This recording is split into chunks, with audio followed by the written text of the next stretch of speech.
Shepherd. We have a wonderful guest speaker this evening.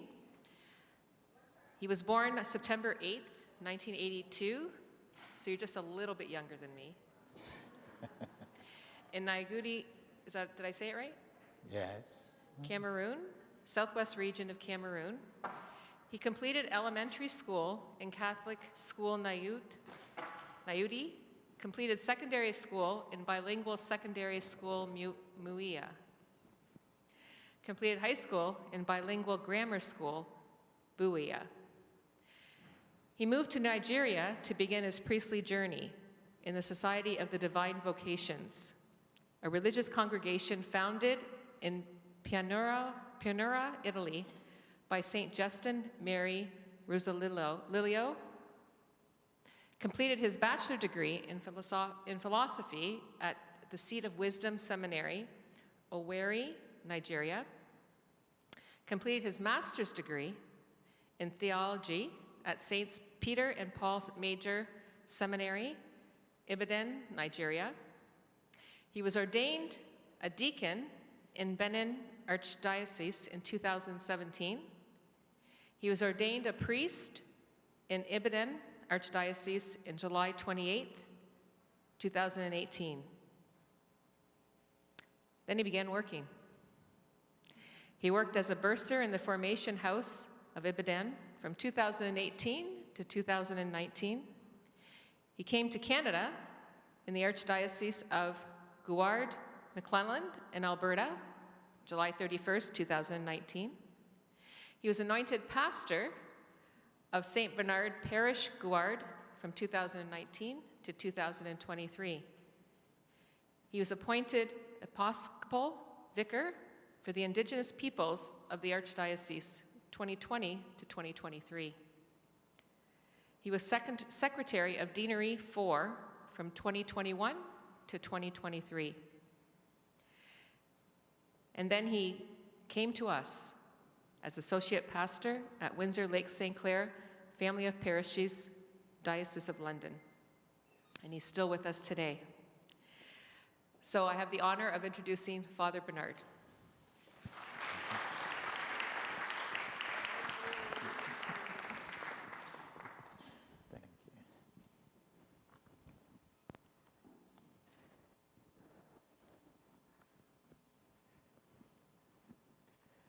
Good evening, everyone.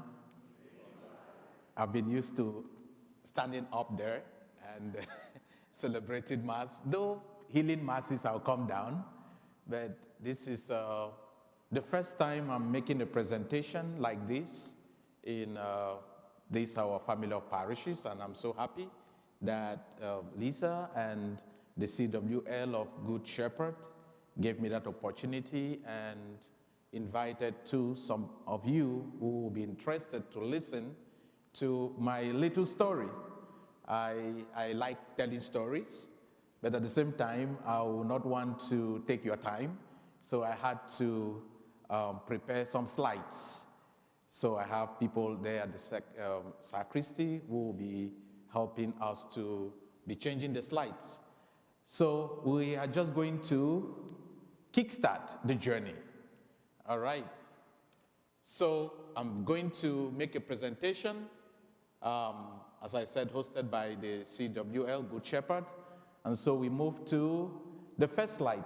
The first slide could have been a kind of video so that we'll relax our minds, but that video cannot be, projected on the screen. I don't know what went wrong, but I hope that they will figure it out. So we want to talk about Cameroon, a country blessed by God.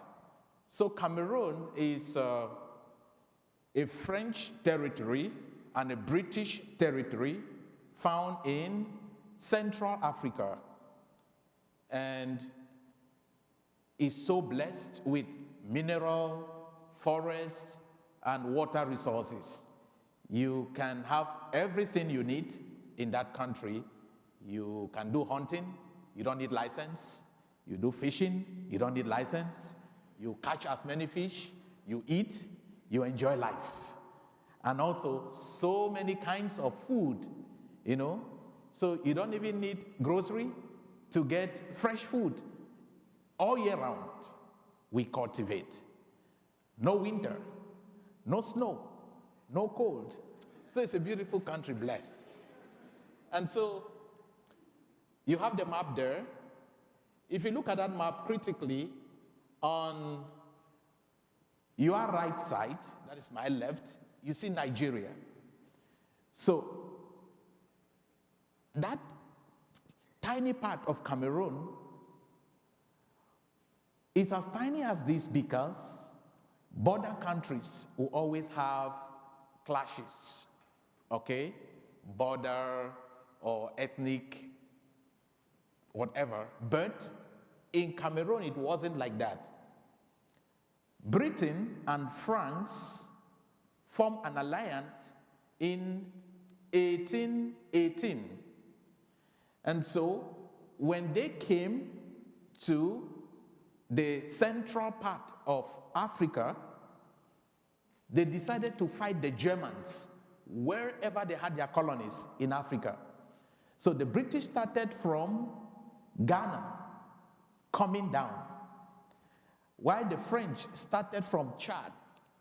You see Chad, the other side of the map? Bangui, Central African Republic, coming to the center. And so their agreement was whatever territory you conquer, colonize it. Make it your own territory. Teach them your language. Teach them your culture.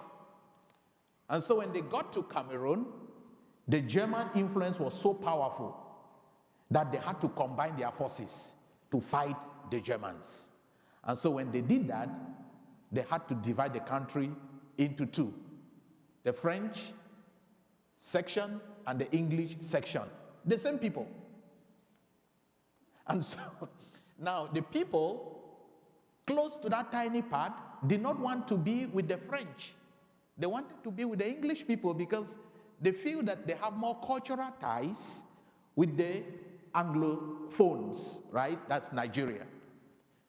And so when the war ended and colonial rule too ended, they decided to give independence to all colonies in the world. Now in Cameroon, they have two colonial masters. Now how do you give them independence? When there is already crisis, some groups said we don't want to be French, some groups said we don't want to be English. So they had to go through election. So when they went through election, that tiny part of the map of Cameroon decided to vote to join Nigeria. And that is why it's very tiny at the top.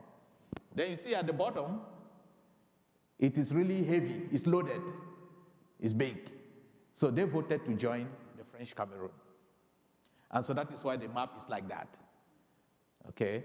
Anyways, I just went through all of this because we need to understand what colonialism, has caused, and it is still causing, different groups and ethnic groups. It had its own merits, right? But it divided the people and created a kind of conflict just to get resources. Anyways, so Cameroon had its name. They called it Ambazonia. That was the name. But the first missionaries who came, they did not just come to trade. They came to evangelize the gospel. They were the Baptist Basel missionaries who came. And so they were from Portugal. When they came, through the river, there were no flights then, and so no rail, everything was on the river, canoe and boats and ship. So they got to a river in Cameroon called River Wuri. And they saw so many kinds of prawns, different colors. And they were shocked. And so you would just pick prawns, put in your pocket. The prawns are not even running away. And so they had to name that river Cameroon. And from naming that river, they had to say that is the name of the country. So for them, everywhere in Cameroon is prawns. Anyways, and so we still have that name, all right, River of Prawns. That's in the 15th century. But you know, Cameroon has been in existence, right? As I said, Ambazonia. But you know, in fact, one thing about Africans is that we are very hospitable people. We don't suspect. Once you are not an enemy, we bring you in, and then we give you everything you need. But just like in Canada, the same, spirit. But if they see that you are an enemy, then they can begin to fight you. So at a point, they fought the Portuguese and they left Cameroon. And that's how the French came and the Germans. Okay? Next slide. So ethnic groups.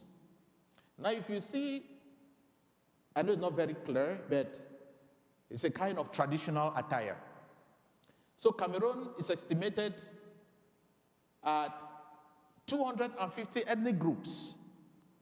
So ethnic groups are just groups of people, having similar culture, language, and certain traditional ties. And then 600 different languages. Okay, can you imagine? 600. So it means every 3 villages, there's a different language. Every 3 villages, a different language. I'm sure there are some countries too like that in Europe. Yes, I suppose. But that is it. And so Cameroon is just a blessed country with all of these cultures and languages. But when the colonial masters came, as I said, Britain and France, they now had to say, well, we have to unify these people. And they had to start teaching us how to speak English and French. But before English and French was developed, there is a third language, which is called Pidgin English. I didn't include that one because it's not official, right?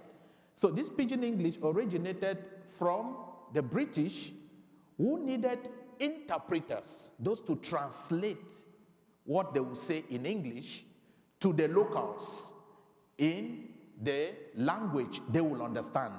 And then they will get what the locals will speak and tell the British in English. So they had to train young men and women to do this. But the much English they could speak is the pidgin type. Let me give you an example. In English, you will say, get me water to drink. In pidgin English, go bring me water, make I drink. So that's the much they could, understand and then interpret to the British. And at a point, it became a language because the British started understanding the language so perfectly. And that was the first language I spoke when I was born. And that is the language we use in our liturgy. Our readings are done in pidgin English. The homilies are done in pidgin English. For example, if you want to announce the first reading is from the first letter of St. Paul to the Corinthians. In pidgin English, you say, number 1 reading, it come out for the book where Paul the writer for people then for Corinthians. So you see how nice it is, right? Anyways, so next slide. So the population is, as at 2025, 30 million people with 600 languages. So if you divide that, then you can imagine how people will not understand one another unless you use pidgin English. So that is the unified language for the English speaking. But the French do not speak pidgin English, but they speak franc anglais.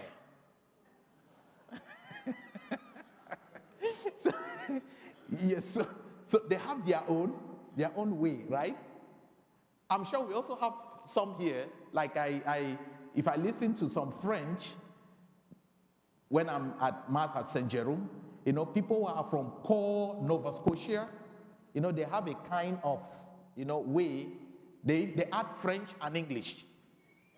Yes, exactly. So it's common. All right. And it is divided into 10 regions. Okay, next slide. So the origin of the Roman Catholic Church in Cameroon, which is our focus.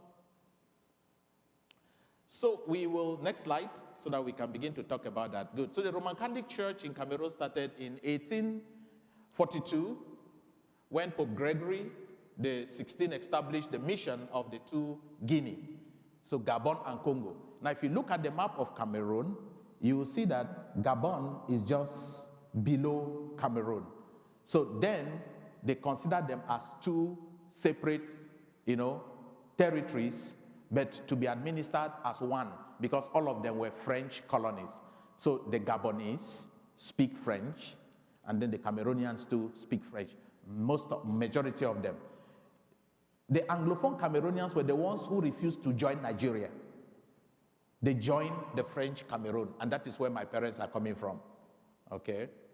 So the Roman Catholic Church then was started by the Palatine and Mihil missionaries. So they are from France and Spain, respectively. Okay? So they came, and then they started evangelization. And then, because Europeans needed raw materials to come and develop their own countries, they could only follow the missionaries who were going to preach the gospel. Because that Pope Gregory the 16th, he came up with the policy of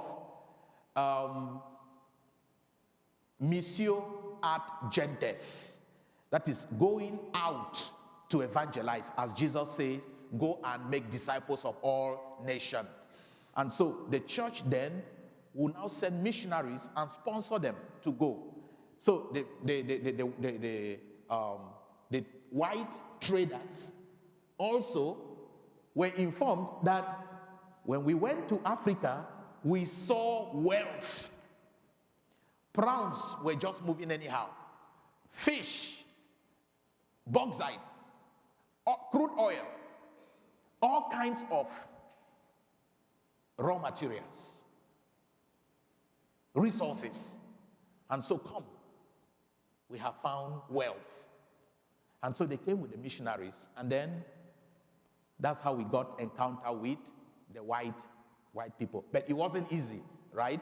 Because as a businessman, you would like to play some game to get more than what you can pay. So they were always fighting among themselves, but the missionaries tried to bring that peace together. Okay, so next slide. And Douala and Boya. Douala is in the French Cameroon, Boya is in the English Cameroon.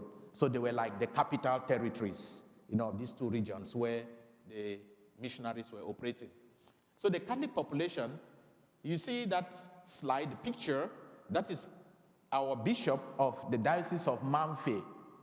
So the first diocese was Boya. And so Boya started spreading because there were more Catholics, more conversion, more evangelization, and Boya now produced 3 other dioceses. So you have the Diocese of Kumba, the Diocese of Manfé, and then Boya now is almost becoming an archdiocese.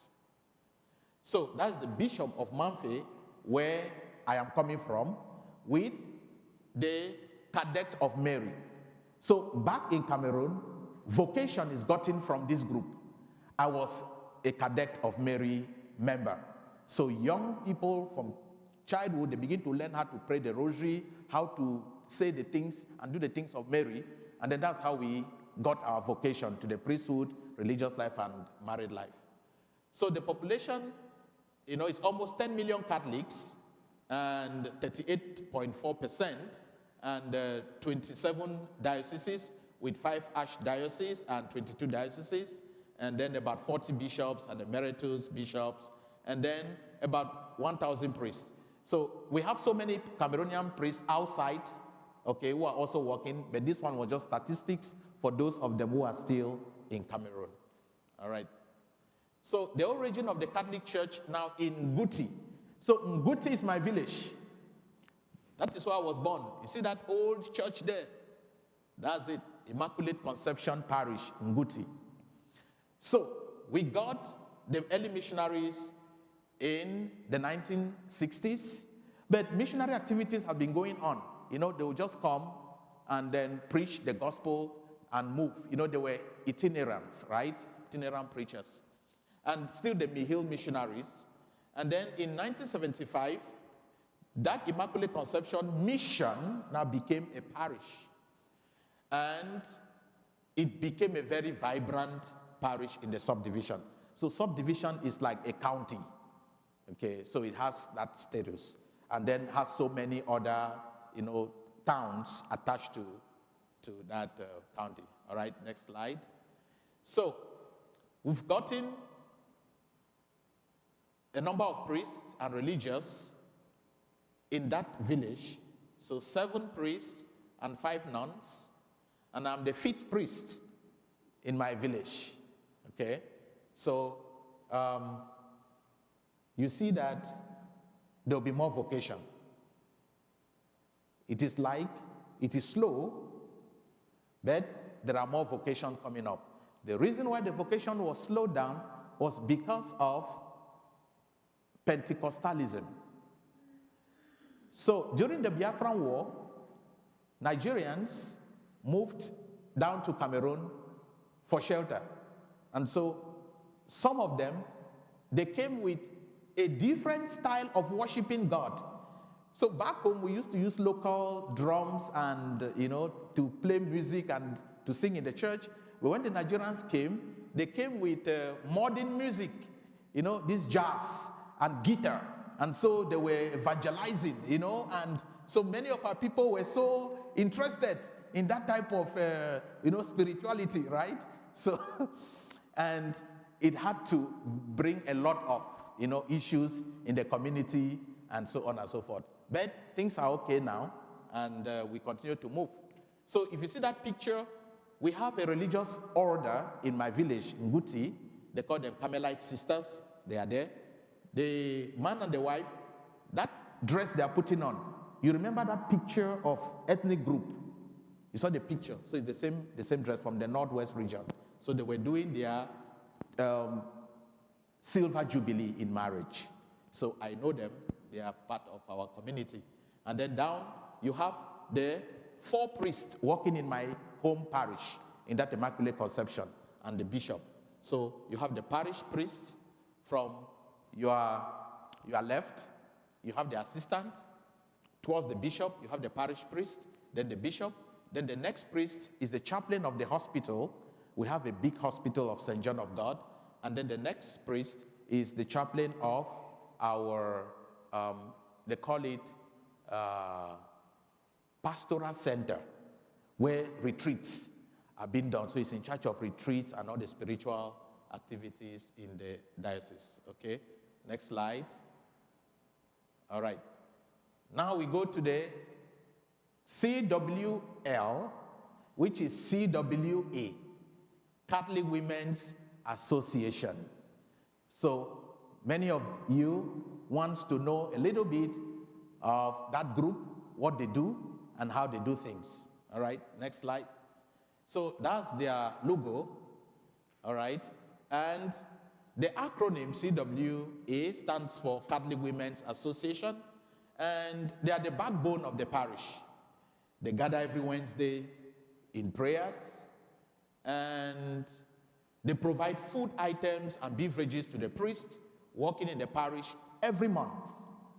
The priests are not being paid as we are paid here, paycheck, that you just get money in your bank account. Whoa, wow, okay, you begin to.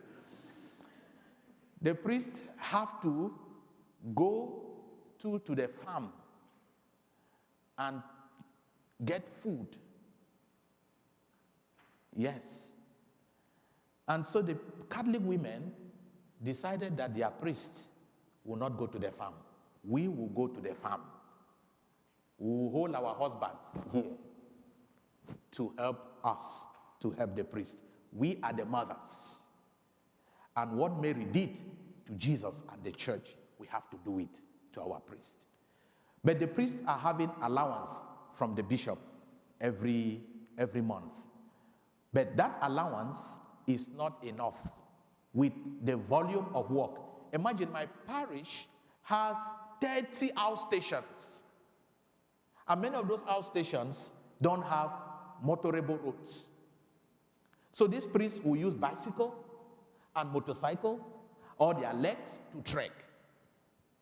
And they will stay out for almost 5 days and then come back to celebrate Mass in the parish.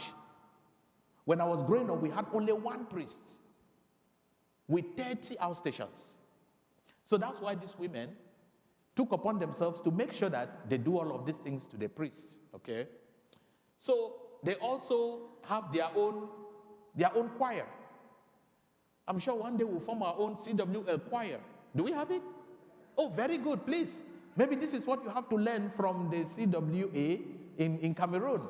You know, we form our own choir. And then we say, this is our week, maybe first week. Do we have men's choir here? Oh, good. So men, it's a challenge. Good, my friend, you are there. St. Simon and St. Jude, they have the men's choir. Okay, maybe the women there have not yet considered that. But please set the pace, all right? Say this is what we got from Father Bernard with the example of women. So you see, they have a uniform. That uniform is the image of Mary. So they see Mary as their mother and model. And so everything Mary did, they try to practice. And one of the things they try to practice is to think more and talk less.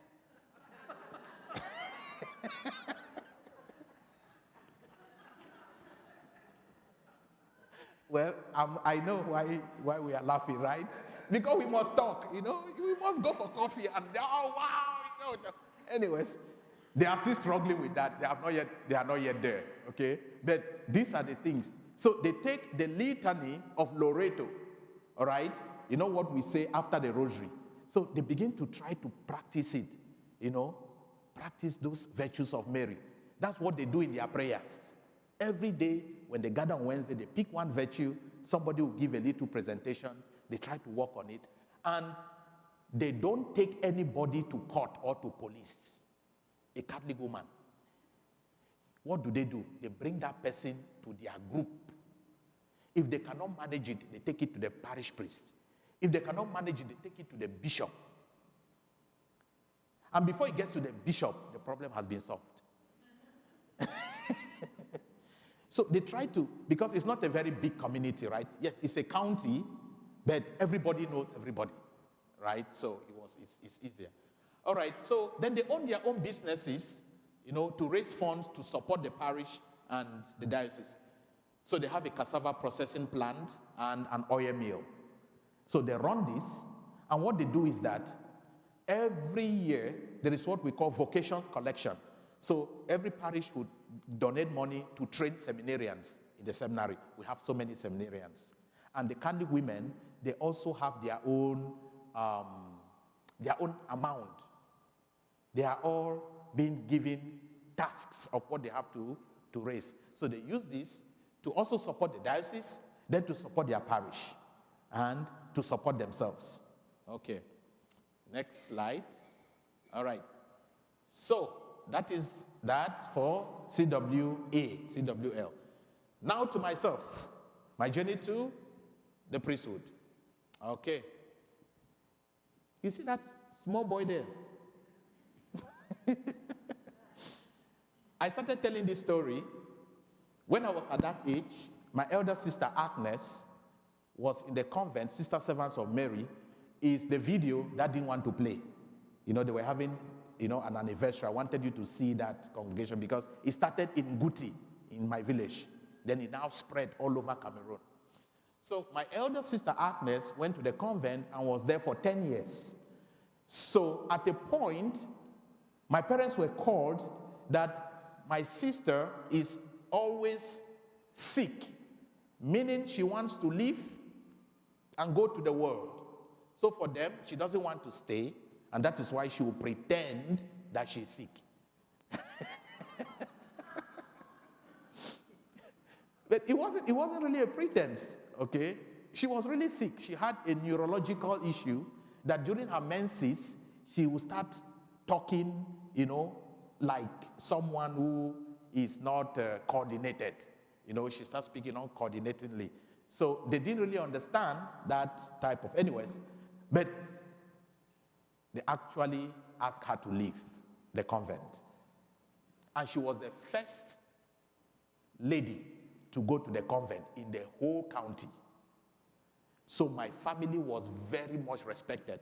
In fact, in Cameroon and some other parts of Africa, if your son or daughter is in the seminary or convent, everybody will be seeing you as a saint. Yes. You are respected. They will even come to you and ask you to pray for them. So that was what my mother enjoyed for 10 years. And then after 10 years, they sent the daughter away. So my mom now fell from saint to sinner. Honestly. Because the women, that's why they are learning to think more and talk less, right? So they were gossiping. Oh, that woman, she didn't raise her daughter well. She went to do, something immoral. Because that's the tag then. If you leave the convent or seminary, you went to do something immoral. And so they have sent her away. And they even went to tell the priest. And the priest called my mom one day and told my mom that I may not give you Holy Communion. Yes. Because everybody was shattered. That was the hope. It was remaining 1 year for her to do her final vows. 1 year. Because to be a full Reverend sister is 11 years. She has been there for 10 years anyways. So my mom came home, every time she would be crying.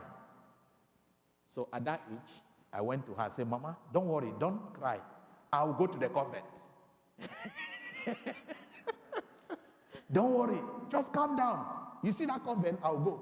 So I kept repeating this, and that's why I started by telling my mom, I'll go to the convent.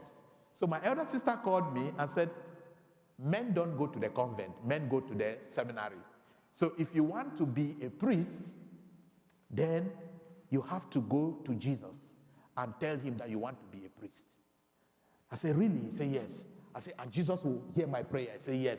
I said, for the sake of Mama, that's how we call mothers, right, Mama? I will go to the seminary. And so she said, on Sunday, go to the tabernacle, go and pray, and God will hear your prayer. That's what I was doing. She organized a photographer and took that picture and did not show me. I didn't know. I was living with her growing up. I was around 7 years to 8 years old. And I finished high school. She did not tell me anything. I'd even forgotten that I even did that type of thing. And my dad wanted me to be a lawyer and a soldier. I think I've shared this in some couple of, homilies. Because I am like him in terms of argument. I like to argue. I like to talk. And I like to fight. Not just physical fight, right? But I make sure that I win you the argument. Anyways. So, and he was a local politician. So he wanted me to be a lawyer so that I'll defend him, in all his right as a politician. You know what some of them do, right? Yeah. And then to be a soldier so that I will arrest his enemies and put them to jail. So, and you know what? I was growing up with that courage and that fearlessness. Well, but this is where I am now. So after this prayer, I went to join the altar server. You see that other small picture up there? That is the altar server. I am just that little boy in front. The other guy that became a priest, he's in the US now. Okay, anyways. So I decided not to enter a religious life, at the age of 19 in Nigeria. But what happened? After my high school, I came home, and my mom told me, we have a new priest from Nigeria, and you have been appointed youth president. So he needs you to come so that you guys can organize how you will, run the youth program. And so when I went to that priest's house, knocked at the door, he opened the door, he just looked at me and said, you will be a priest. I've never met him, he has never met me. Then I remember that picture. I remember that at that age, I did something. But I was thinking of my own stuff. So I just smiled, and then we had a conversation. He brought a lot of food, prayers, we were praying, we were eating, and he was telling me the life of a priest. He was just calling me seminarian.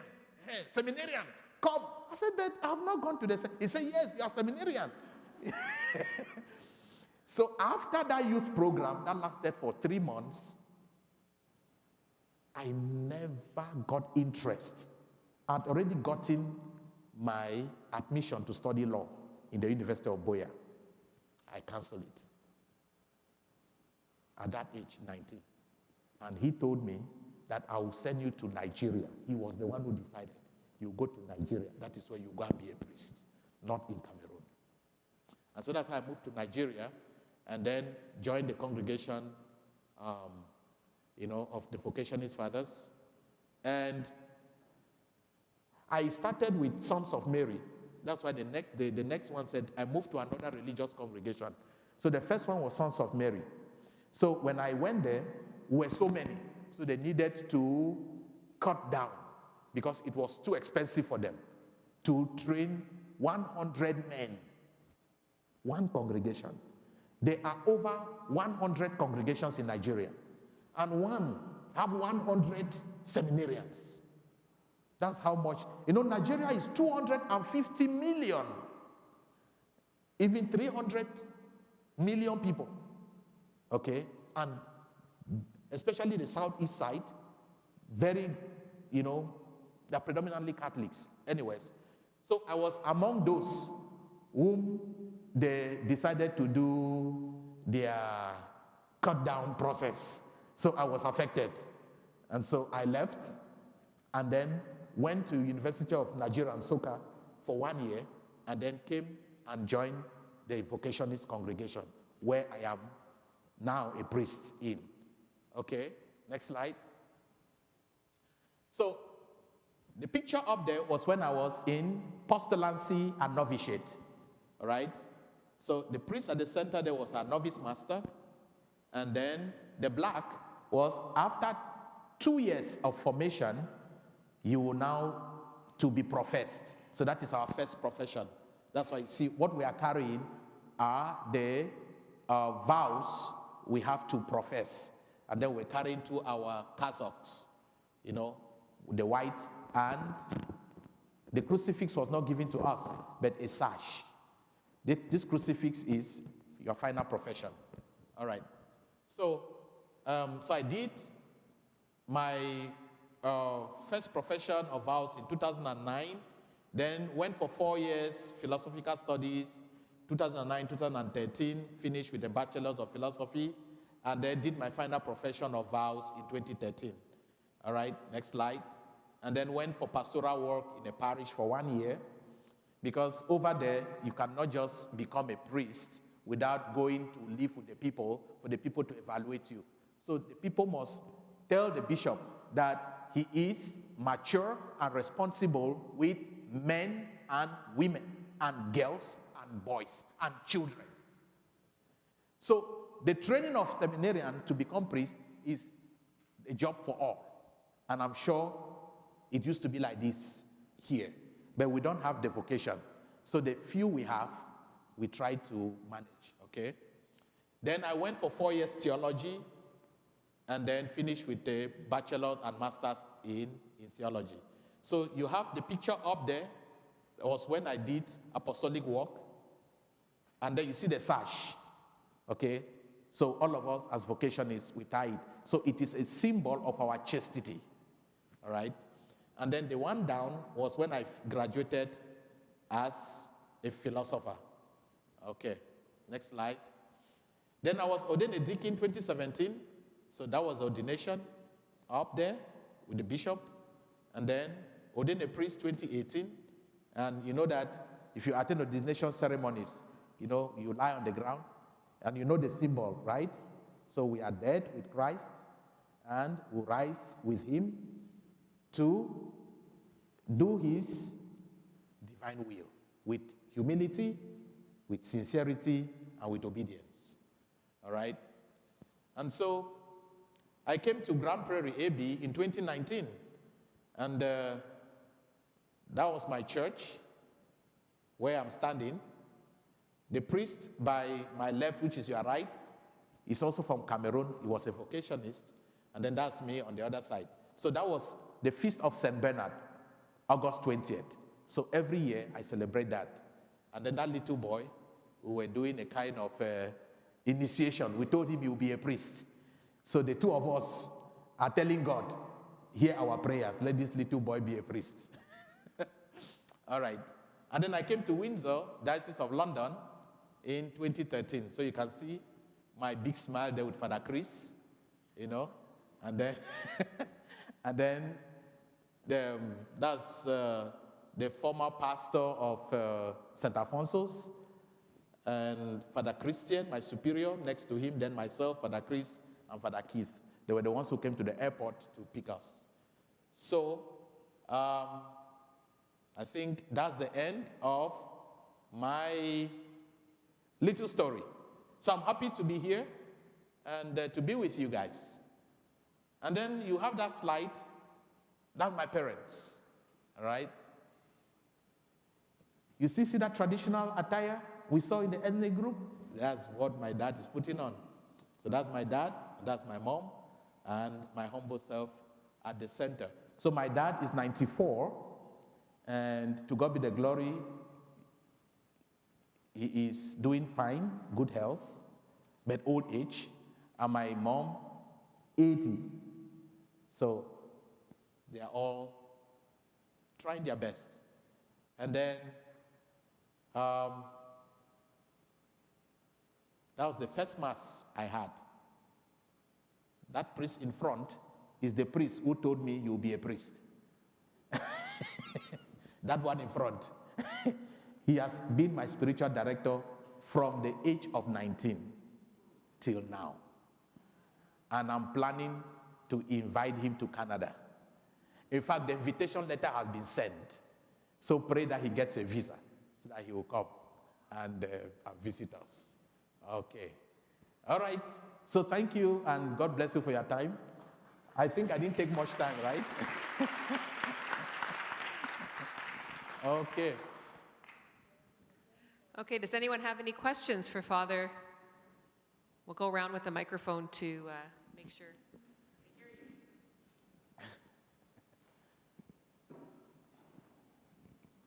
Hi, Father.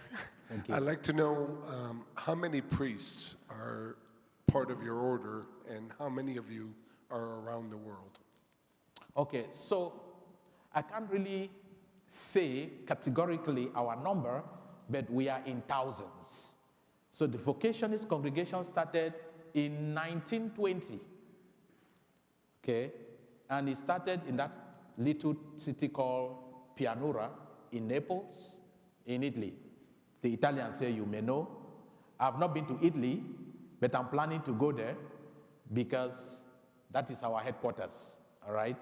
So then it spread to South America. So we are in all the countries in South America, Brazil, Peru, Argentina, Uruguay, Paraguay, all the countries in, okay? But we are not very much in Central America. We are not very much there. And then in Canada, we don't have a mission house, but we just have priest working in Newfoundland and Labrador, PI, and then here, all right? And then if you go to Europe, we are everywhere in Europe. All the countries in Europe and Australia. And we are also in 2 countries or 3 countries in Africa. So Nigeria, Madagascar, and Cameroon. Yes, so at least we are everywhere, okay? And our charism is to search, to form, and to nurture vocations to priesthood, religious life, and married life. All right? So we are trained as catechists to teach. So anything we want to do is to take our time and teach. And a good teacher must be patient. And a good teacher must love the people, love the students. They don't need to come, let the students love them. No. You must love them. Even if they don't love you, love them. Because it is from your love that they will learn to love.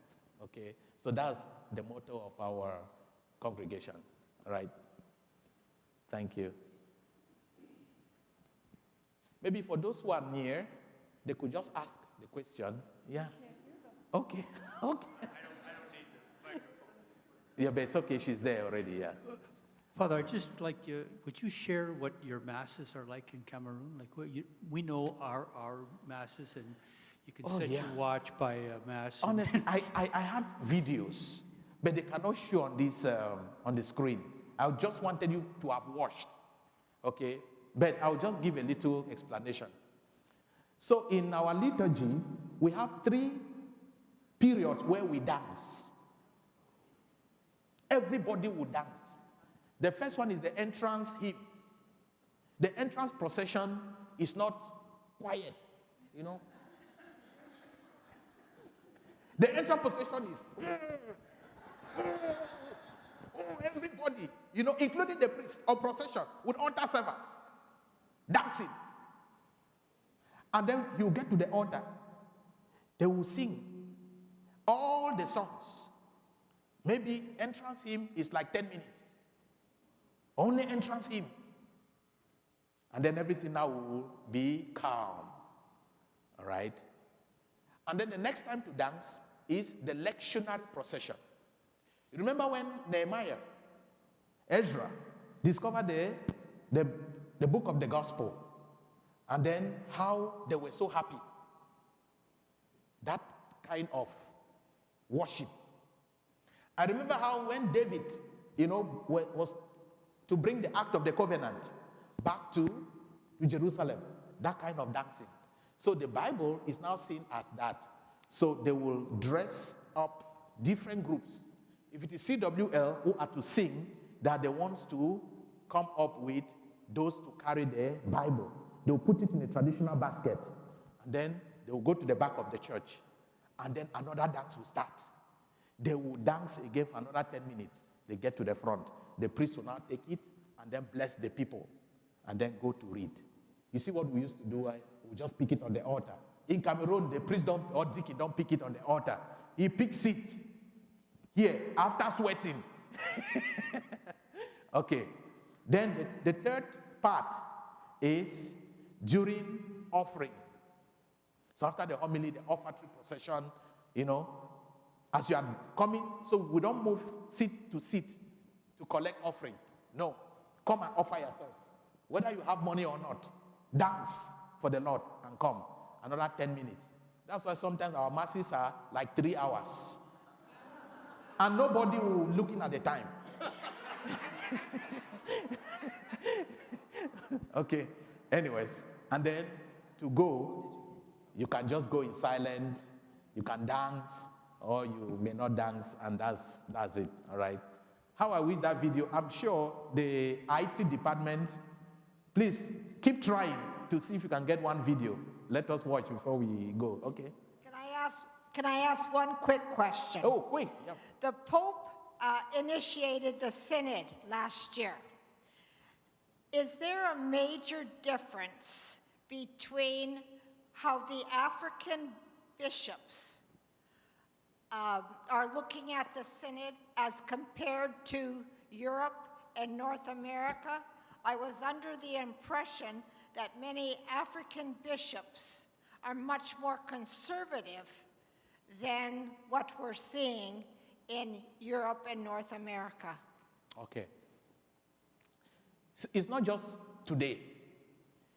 You know, the Europeans brought the faith to Africa. The Irish priest, majorly. The French priest. The Spanish priest to Belgian Congo. And they taught us how to worship Jesus. That our yes should be yes. And our no should be no. And no in between. When it comes to faith and moral. We were not Christians. It is the Europeans who brought it.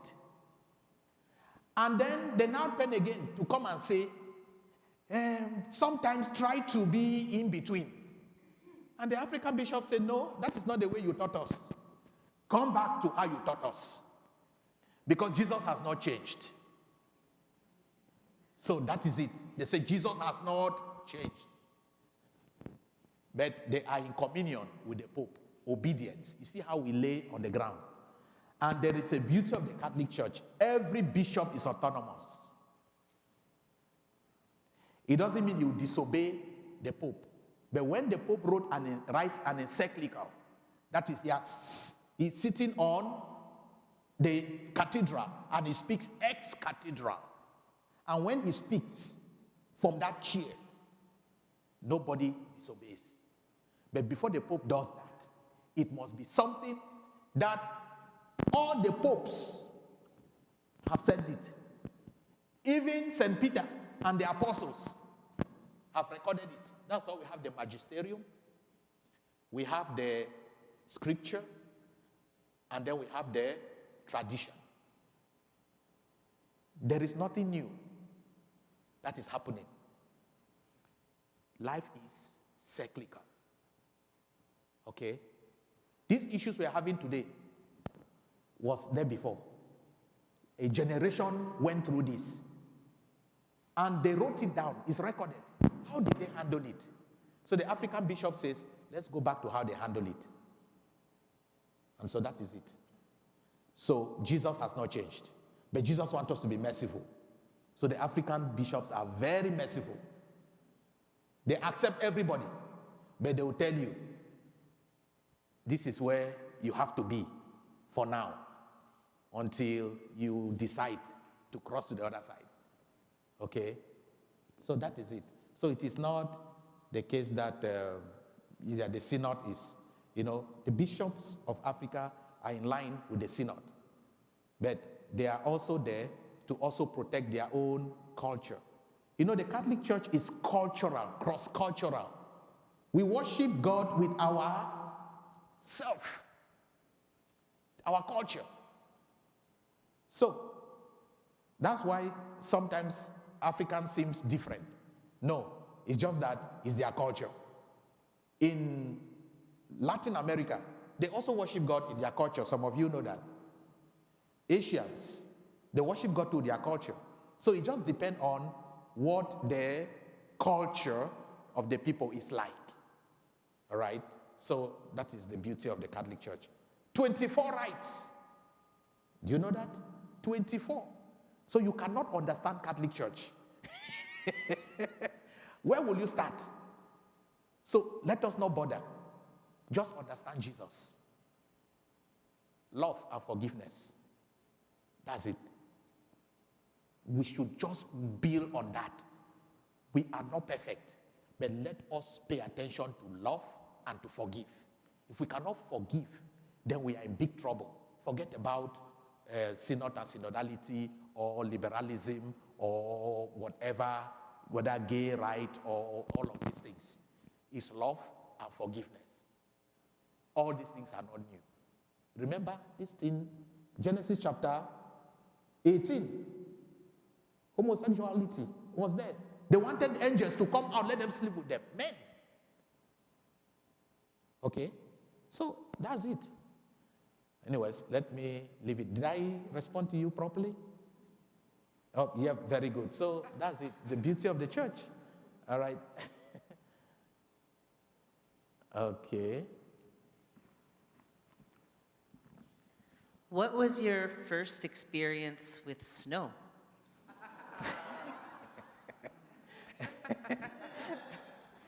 You know,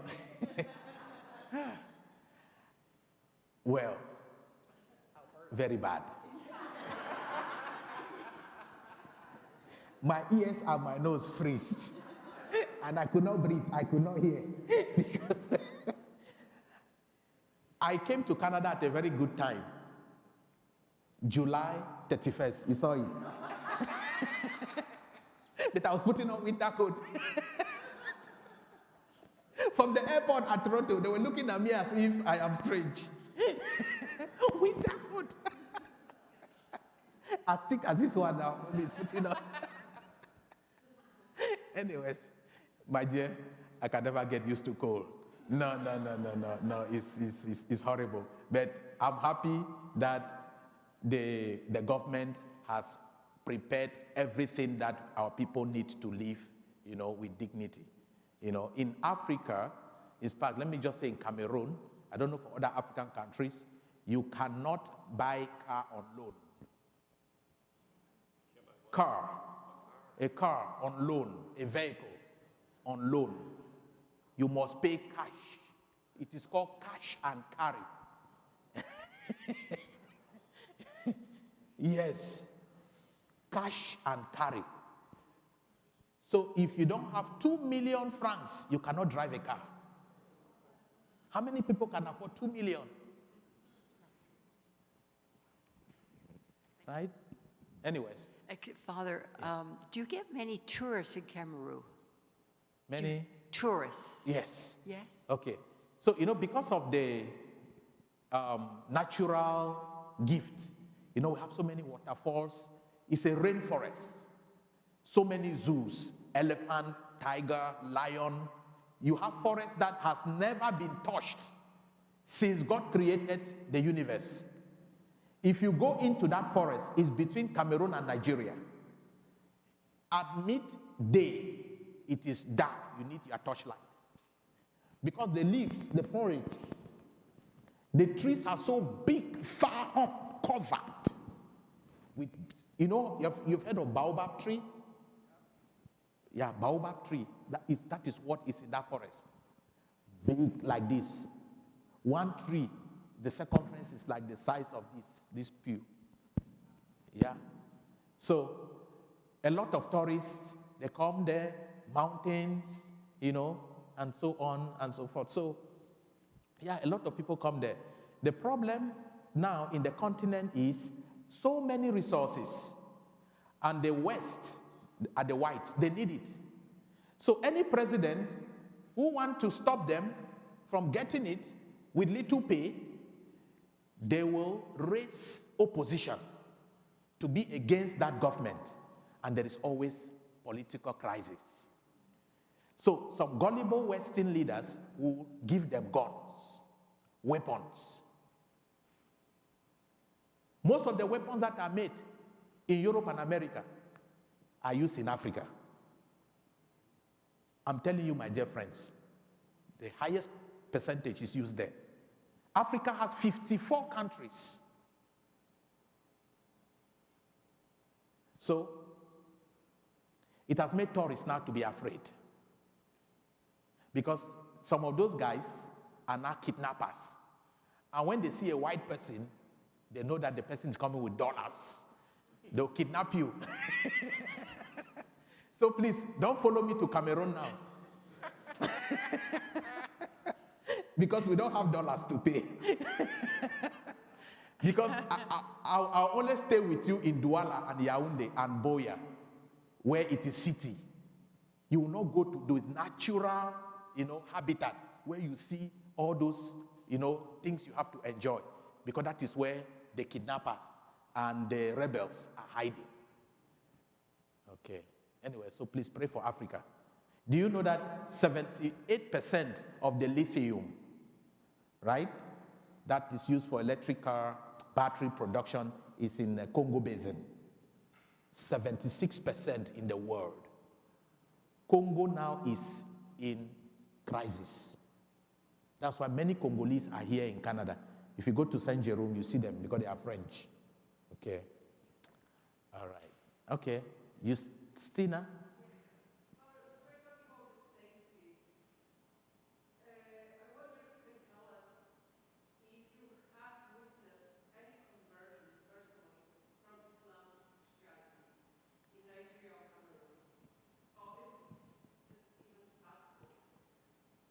Okay, now there is one thing about religion in Africa is all about identification with a group that can support you materially. So you can have genuine conversion, but someone may come to you because of what he or she can benefit. So I'm going to Catholic Church because they used to share food after Mass. And so I am a Catholic.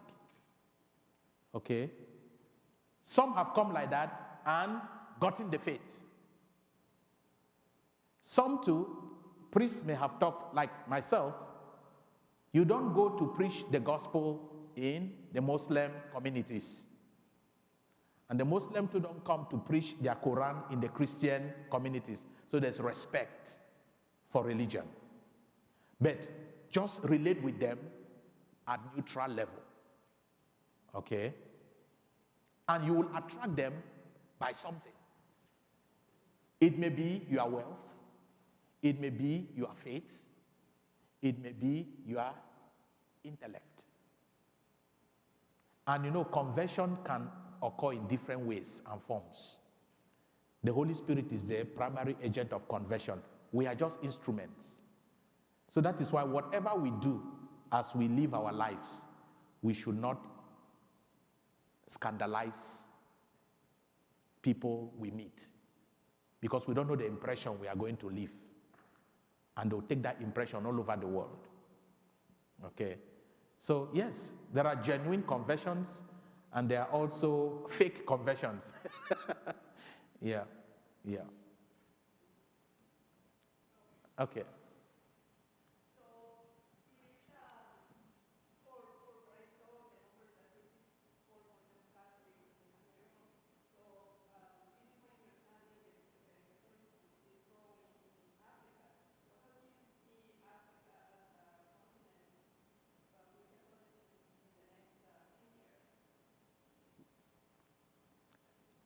There have been campaigns that Africa should have a pope. Okay? So, pray for Africa to have a pope. But you know, the first 3 popes came from Africa. But they don't talk about them. Okay? So, yes, there is the vocation, there is the faith in Africa, but we also need to pay attention to the kind of faith and the type of faith. As we talk about, there is fake conversion and there is genuine conversion. So we have to know why there is faith in Africa. Is it because the Western world and bad government are making the people poor? And you know, when you are poor, your only help comes from above. Is it that tomorrow, if Africa will become wealthy, their faith will not be on material things? Because that is how it happened in the West. In Ireland, in France, Spain, Britain, where you had all the saints, they are selling churches.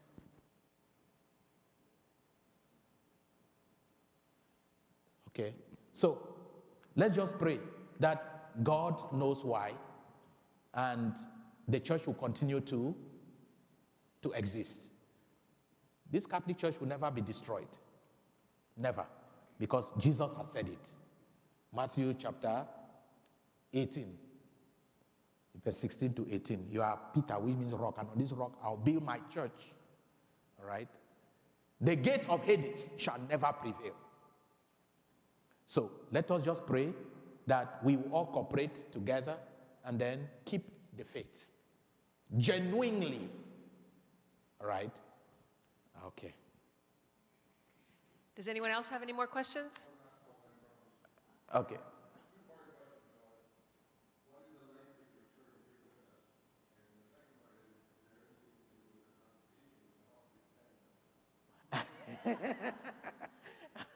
Okay, so to respond to you, my work here is undetermined. But my congregation has a contract with the diocese for 10 years. Okay? But as a person, I may not be the one to be here for the whole of 10 years. So my superior in Rome could say, after 3 years, we are sending him to another country. And then they are bringing another vocation priest, okay, to come and work with you. And then to extend my term, talk to the bishop.